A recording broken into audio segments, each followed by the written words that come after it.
ఇవాళ ఈ రాష్ట్రంలో రైతు పడే ఇబ్బందుల గురించి మీతో మాట్లాడుతున్నాను. ఈ ప్రెస్ మీట్ కావాలి. ఈ రాష్ట్రంలో ఇప్పుడు ఈ సంవత్సరం ఎప్పుడు లేని విధంగా మొక్కజొన్న పంట 12 లక్షల చిల్లర ఎకరాల్లో కొత్తగా వేశారు. పంట దిగుబడి సుమారుగా యావరేజ్ని 35 నుంచి 40 బస్తాలు పడుతుంది. 35 బస్తాలు కాడ క్వింటాలు కాడ చేసుకున్న 12 లక్షల ఎకరాలు వేసుకున్నప్పుడు ఎకరాకి మినిమం 21,000 నష్టం జరుగుతుంది పండిన పంటకి. ఎట్లాగంటే ఇవాళ 1750, 1800 కొంటున్నారు. మొన్నటి దాకా 1400, 1600 కొన్నారు. ఇవాళ కొంచెం ఆరుదల ఎక్కువగా ఉండటం మూలంగా ఈ 1750కి అట్లా కొంటున్నారు. అంటే బస్తాకి మినిమం 600 రూపాయల చొప్పున రైతుకి పండించిన పంటకు నష్టపోతున్నాడు. 600 ఏంటంటే గవర్నమెంట్ ఫిక్స్డ్ రేటు 2400 రూపాయలు. 2400 రూపాయలకి గవర్నమెంట్ డిపోలు ఓపెన్ చేయకోకుండా, కొనుక్కోకుండా రైతుని బజారుకు వదిలేయడం మూలంగా మధ్యలో ఉన్న దళారులు ఇవాళ 1750 రూపాయలకి 14, 15, 1600 పంట మూలంగా మినిమం 21,000 ఎకరానికి నష్టపోతున్నారు రైతు. ఈ విధంగా నష్టపోవడానికి కారణం ఈ రాష్ట్ర ప్రభుత్వం కారణం. దీంట్లో మీకు అందరికీ తెలియాల్సింది ఏంటంటే పక్కన ఉన్న తమిళనాడులో పక్కన ఉన్న తెలంగాణలో గవర్నమెంట్ కొంటారు. అక్కడ గవర్నమెంటు సెంట్రల్ గవర్నమెంట్ ఒకటి కాదు. ఇక్కడ మన గవర్నమెంటు సెంట్రల్ గవర్నమెంట్ ఒకటే. ఈ మధ్యన రైతులందరూ అడిగితే ఏమన్నారంటే కేంద్రానికి లెటర్ రాసాం వస్తుందని చెప్పారు. అది లెటర్ రావడం లేదు, గూడు కాదు. రైతు అయిన కాడు కప్పుకోవాల్సి వస్తుంది. తెలంగాణలో సెంట్రల్ గవర్నమెంట్తో సంబంధం లేదు. అట్లాగే కర్ణాటకలో సంబంధం లేదు. కర్ణాటక కొంటుంది, మధ్యప్రదేశ్ కొంటుంది, యూపీ కొంటుంది. ఈ అన్ని రాష్ట్రాల్లో గవర్నమెంట్ కొంటుంది. కానీ మన రాష్ట్రంలో రైతుని గాలికి వదిలేసి ఇవాళ మొత్తం అంతా తిప్పి మన అమరావతి మీదే ఫోకస్ అంతా పెట్టి అమరావతిని ఫోకస్ చేసుకుంటే ఇవాళ రైతు బాగోపోతే ఆంధ్ర రాష్ట్రం అంతా రైతు రాజు. రైతు బాగోపోతే ఏది బాగోదు. ఈయనకి చంద్రబాబు నాయుడికి అసలు రైతు అనేవాడు బాగుంటాం ఏమాత్రం ఇష్టం లేదు. జగన్ గారి హయాంలో 3 సంవత్సరాల పాటు ప్రభుత్వమే కొంటుంది మొక్కజొన్న. ఆ మిగిలిన 2 సంవత్సరాలు ఏంటంటే ప్రభుత్వం ఇచ్చే మద్దతు రేటు కంటే బయట రేటు ఎక్కువ. అన్ని రకాలుగా రైతును ఆదుకున్న గవర్నమెంటు మొట్టమొదటి చెప్పుకోదలుచుకుంటే రాజశేఖర రెడ్డి గారు ఉచిత కరెంట్ అన్నాడు. ఈయనేమో బట్టలారేసుకోవాలన్నాడు. అట్లా కాకొకదాన్ని ఇచ్చి రుజువు చేసిన ఆయన, రైతు పండగ చేసిన ఆయన రాజశేఖర రెడ్డి గారు. ఆ తర్వాత వచ్చిన జగన్మోహన్ రెడ్డి గారు హయాంలో కూడా పంటలు బాగానే పండి గిట్టుబాటు ధరలు. పంటలు బాగా పండడం కంటే ఈ సంవత్సరం అన్ని పంటలు బాగానే పండినాయి. గిట్టుబాటు ధర లేదు. ఆ గిట్టుబాటు ధర కావాలి. చంద్రబాబు నాయుడు ఎప్పుడు రైతు వ్యతిరేకంటానికి కారణం ఏంటంటే బషీరాబాద్ కాల్పులు. అట్లాగే గోదావరి జిల్లాలో ఒక ఊరు పేరు గుర్తురాట్లా, ఏదో రోడ్డు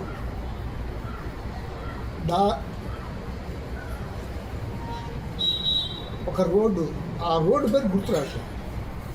గోదావరి జిల్లా, పశ్చిమ గోదావరి జిల్లా. ఈ 2 చోట్ల కాల్పులు జరిగి మనుషులు తెచ్చిపోయారు.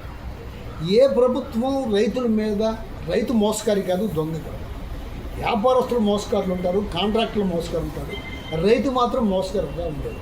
అటువంటి రైతుల్ని హింసించే ప్రభుత్వం ఏదో ఉంటే చంద్రబాబు నాయుడు గారు ప్రభుత్వం. ఆ 2 చోట్ల కాల్పులు జరిగి మనుషులు తెచ్చిపోయారు.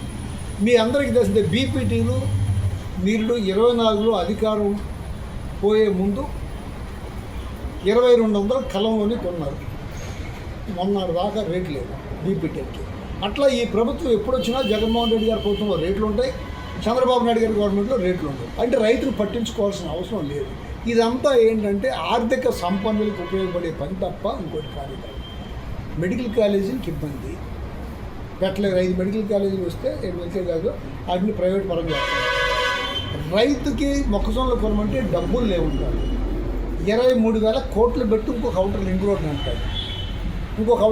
అంటాడు.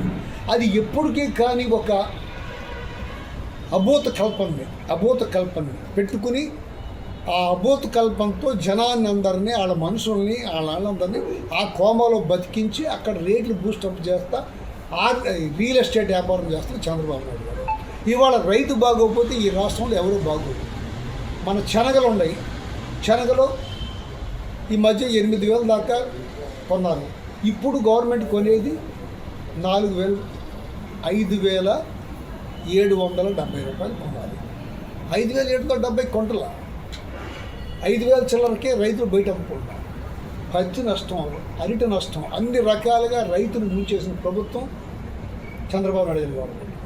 ఈ గవర్నమెంట్ ఇన్ని పనులు చేస్తా కూడా ఒకటే ఒక మాట నినాదం ఏంటంటే, మొన్నటిదాకా సైకో అన్నారు. ఇప్పుడు ఏమంటారంటే మళ్ళీ జగన్ గారు వస్తే ఈ రాష్ట్రం నాశనం అయిపోతుంది. అంటే ఇప్పుడు ఏం బాగుపడితే వచ్చాం?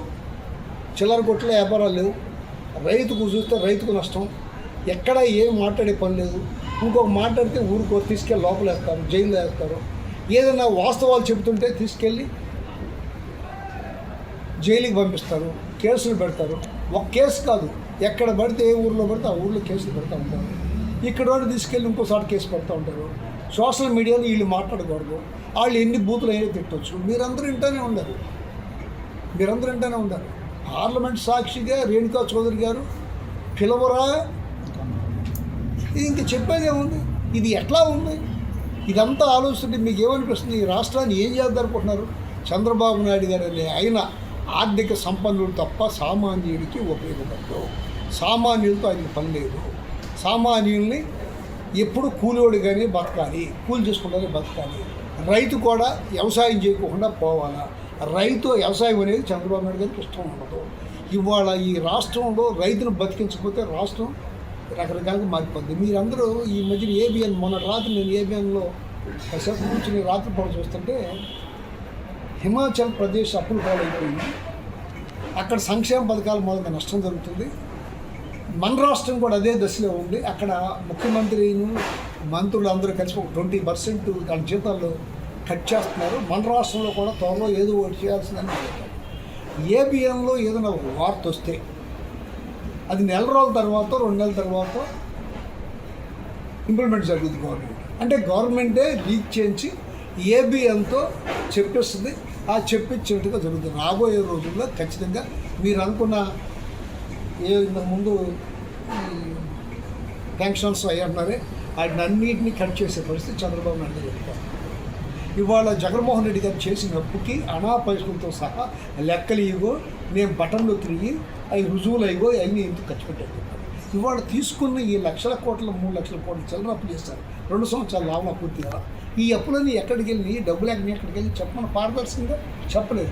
ఇవన్నీ ఎక్కడికి వెళ్తాయంటే చంద్రబాబు నాయుడు గారు అమ్మాయిల దగ్గర, ఆయనతో బాగుండేవాళ్ళు వాళ్ళ జేబుల్లోకి పంపిస్తారు చంద్రబాబు. ఈ రాష్ట్రాన్ని సర్వనాశనం చేసేది చంద్రబాబు నాయుడు గారు. అంతకుముందు ఏం చెప్పాడు? శ్రీలంకలాగా అయిపోతుంది, అప్పులు బాలైపోతుంది, నేను సంపద సృష్టిస్తామన్నాడు. ఏది సంపద? ఎక్కడ సృష్టించాడు సంపద? ఏ సంపద సృష్టించుకోకుండానే ఏదన్నా పేదవాడికి ఉపయోగపడే హాస్పిటల్స్ సరిలేవు. ఇవాళ పేదవాడికి కావాల్సిన సదుపాయాలు వస్తాయి. ప్రతి జిల్లాకి ఒక హాస్పిటల్ కావాలని చెప్పి గవర్నమెంట్ కాలేజీలు కడతంటే దాన్ని కానీ కూడా చూస్తారు. అన్ని రకాలుగా ఈ రాష్ట్ర ప్రభుత్వం పేద ప్రజలను ఇబ్బంది పెట్టేది దశకి వెళ్ళిపోయింది. ఖచ్చితంగా చంద్రబాబు నాయుడు గారి మీద కావాల్సినంత వ్యతిరేకత ఉంది. జగన్ గారు ఎక్కడికి వెళ్ళినా జనం కదిలొస్తుంది. ఏంటంటే మేము ఎవరో డబ్బులు ఇచ్చి తీసుకురావట్లా, మొబైల్ చేయట్లా, వాళ్ళందరికీ వాళ్ళు జనం వస్తున్న కారణం ఏంటంటే రాజశేఖర రెడ్డి గారి కుమారుడు జగన్మోహన్ రెడ్డి గారు చెప్పింది నిజం. ఆయన అమ్మడే మనం ఉండాలి తప్ప ఒక పొరపాటు చేసాం, ఆ పొరపాటుని సరిదిద్దుకుందామనే ఉద్దేశంతోనే జగన్మోహన్ రెడ్డి గారు ఎటు బయలుదేరినా బార్కేడ్లు, గొట్టలు, కాలవలు ఎన్ని తొవ్వినా అడ్డం పెట్టినా లెక్క లేకోకుండా పడదోసుకుని జగన్మోహన్ రెడ్డి గారిని మళ్ళీ ముఖ్యమంత్రిని చేయడం కోసం సిద్ధంగా ప్రజలు ఉన్నారు. దాని మూలంగా ఈ జనమతో వస్తున్నారు. ఖచ్చితంగా ఈ ప్రభుత్వం అనేది మొక్కజొన్న రైతును అర్జెంటుగా ఆదుకోవాల్సిన పరిస్థితి ఉంది. 600 రూపాయలు క్వింటాలకు నష్టపోవడం అంటే, ఎకరానికి 21,000 పోవడం అంటే అది ఖర్చులు వచ్చేస్తాయి దానికి. ఇవాళ రైతుకి లాభం రాకపోతే ఇంకెవరికి లాభం వస్తుంది? నువ్వు చెప్పే వాళ్ళందరినీ వాళ్ళ పిల్లల్ని ఎక్కువ మంది కనమంటావు. నువ్వు చెప్పే ఎన్ని అబద్ధాలు ఒక్కటి నిజం ఉండదు. నువ్వు చెప్పే వాటిలో ఇవాళ నువ్వు ఉన్న 7 సంవత్సరాల్లో అమరావతికి నువ్వు ఖర్చు చేసింది 8,000 కోట్ల రూపాయలు. నువ్వు చెప్పే 1,00,000 కోట్లు ఎప్పుడు ఖర్చు చేయగలవు? ఇంకా ఎన్ని సంవత్సరాలు ఉంది నీ పరిపాలన? నువ్వు ఏ చెప్పినట్టుగా ఆ 100 ఏళ్ళ పాటు బతకాలేమో మరి. ఆ 100 ఏళ్ళ పాటు బతికితే నువ్వేమన్నా చేయగలుగుతావు? ఎట్టి పరిస్థితుల్లోనూ చంద్రబాబు నాయుడు ఒక అబోధ కల్పన తీసుకొచ్చి జనం నెత్తిన రుద్ది అక్కడ పొలాలు తీసుకుంటుంటే అందులో కొందరు ఆ మేధావులు ఆలోచన పరులు మన మాజీ అగ్రికల్చర్ మినిస్టర్ రెండే శోభనేశ్వర అంటాడు వాస్తవాలు చెప్తున్నాడు. ఆ వాస్తవాలు చెప్తుంటే ఆయన పెద్దోడు అయిపోయాడు, ఏం తెలవట్లేదు అవి ఈయన మాట్లాడుతున్నాడు. ఖచ్చితంగా ఏ మాత్రం అబద్ధం చెప్పకుండా అన్నీ నిజాలే చెప్తున్నాడు ఆయన. ఆ నిజం చెప్పేది జనం అర్థం చేసుకోవాల్సిన పరిస్థితి మిగిలిన పార్టీల కంటే తెలుగుదేశంలో ఉన్న మేధావులు ఆలోచన పనులు అర్థం చేసుకోవాలా. అర్థం చేసుకోకుండా చేస్తే మాత్రం అమరావతి అనేది పూర్తి కాకోకుండా ఎటు కాని పరిస్థితి వస్తుంది. ఇవాళ ఒక పక్క మచిలీపట్నం ఉంది, ఇంకో పక్క విజయవాడలో, ఒక పక్క గుంటూరు, ఇవన్నీ కలిసే ఉన్నాయి. ఎక్కడికి వెళ్ళినా అటు విజయవాడ చూస్తే అటు 40 కిలోమీటర్లు 50 కిలోమీటర్లు తప్ప అంతకంటే ఎక్కువ దూరం ఉంది. దీన్ని డెవలప్ చేయాల్సిన అవసరం వాళ్ళే ఆ ప్రభుత్వం అర్థం చేసుకుని చేయాల్సిన అవసరం ఉంది. ఈ 5,000 ఎకరాలు సింగపూర్ లాగా ఇంకొకలాగా అది కడతారంటే ఇక్కడ ఈ రాష్ట్రం ఎంత, ఈ జనాభా ఎంత, ఇక్కడ ఎన్ని ఫ్లైట్లు ఉంటాయి, ఇది ఎవరికి అర్థం కాదు. ఈ మేధావులు ఆలోచన పనులు చాలామంది ఉన్నారు. వాళ్ళందరూ రోజువారీ వాళ్ళు చెప్పేవి కూడా అర్థం చేసుకోకుండా ఆయన చెప్పదలుచుకుంటే చెప్పుకుంటా, ఆయన వినిపించదలుచుకుంటే వాళ్ళ మనిషి వినిపిస్తా. ఒకే ఒక్క మాట, జగన్ వస్తే ఖాళీ. ఎందుకు ఖాళీ? ఏం ఖాళీ అయింది? నీకంటే ఎక్కువ అప్పులు చేశాడా? లేదే. ఎవరినైనా కేసులు పెట్టి ఇరికిచ్చి ఇబ్బంది పెట్టాడా? లేదే. నువ్వే పెడుతున్నావు అందరినైనా. ఇవాళ చాలామందిని పెట్టావు కదా, కాకాని గోవర్ధన్ రెడ్డి గారిని పెట్టావు, తీసుకెళ్ళి అంబటి రాంబాబు లోపల వేసావు, ఇంకా అనేక మందిని తీసుకెళ్ళి లోపల వేస్తున్నావు. మాట్లాడిన వాళ్ళల్లా చిన్న వాళ్ళు సోషల్ మీడియాలో పనిచేసే వాళ్ళు ఆనందం తీసుకెళ్ళి లోపల వేస్తావు, బిల్ రకం చూస్తావు. దానికేమో మీరేమో రెడ్ బుక్ రాజ్యాంగం అంటే నువ్వు డైరెక్ట్గా రెడ్ బుక్ రాజ్యాంగం పెట్టింది మీరు, దానికేమో రెపరెపనే మాకు మీద ఒక లేనిపోయిన దుష్ప్రచారం. ఖచ్చితంగా రాబోయే రోజుల్లో అన్నిటికంటే నాకు ఒక నమ్మకం ఉంది. నాకు తెలిసిన నా చుట్టుపక్కల వెళ్ళేవాడు కూడా ఒక దేవుడి దగ్గర 2 వారాలు వెళ్తాడు. అట్లాగే రాక్షసుడి దగ్గర రెండోసారి పెత్తనం మీరు ఖచ్చితంగా చంద్రబాబు నాయుడు గారు పోతాడు. చంద్రబాబు నాయుడు గారి గవర్నమెంట్ ఉండదు. మళ్ళా ప్రజాపాలన, రాజశేఖర రెడ్డి గారి పరిపాలన, ఆ వారసత్వం మళ్ళీ వస్తుంది. జనానికి మేలు జరుగుతుంది. దానికి ప్రజలందరూ సిద్ధంగా ఉన్నారు. ఇంకా నేను 2 చెప్పదలుచుకున్నాను.